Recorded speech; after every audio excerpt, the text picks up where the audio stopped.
Classic. You want something, go get it.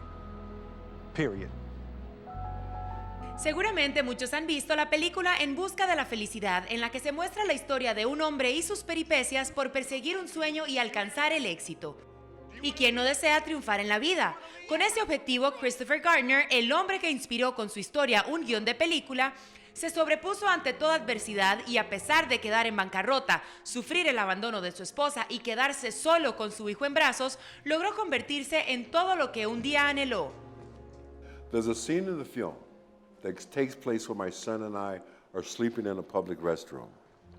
Major difference between reality and the film. In the film, they have my son portrayed as a 5-year-old. They did that for the dialogue. My son was 14 months old. He was still a baby. And every day I had to wash my son and look in that mirror, and I had to ask myself some very hard questions. Why did this happen? Why did that happen? What's going to happen next? The hardest question I had to answer every day was, how did I get here? The answer was even more brutal. The answer was, I drove here.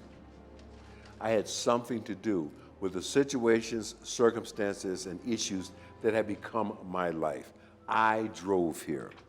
But that was very empowering because, well, if I drove here, then I can drive out of here. The first thing I had to do was I had to own it.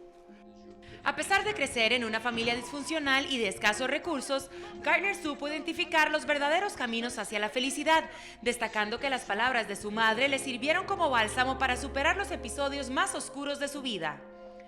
My mother told me every day, son, you can do or be anything you want to do or be. And I believed it every day. And this idea of genetics and spiritual genetics, we all understand genetics. You're going to get your mother's eyes, your father's nose, nothing you can do about it. But the spirit of who you're going to become as a man or a woman, I believe you can choose. I saw the light in my mother and in others with whom I did not share a single drop of blood, and I embraced it. A sus 59 años y después de todo un camino recorrido, Chris sabe perfectamente qué es la felicidad para él. I think it is because, first of all, let's talk about why I spell happiness with a Y. In the movie and the book, that Y is there to talk about you and your responsibility for your happiness.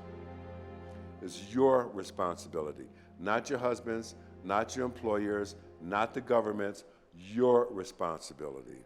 And you do not arrive at a place called happiness and the sun is shining and the birds are singing and the rivers are flowing. You do not get there.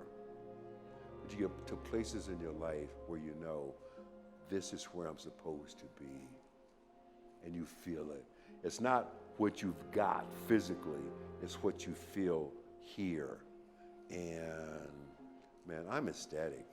People say Costa Rica is the happiest place on the planet. I should live here. Así como sabe identificar los distintos caminos hacia la felicidad y el éxito, Gardner también tiene claro cuál es el principal obstáculo que tienen las personas para lograr una vida plena. We've forgotten what it really means to care about each other.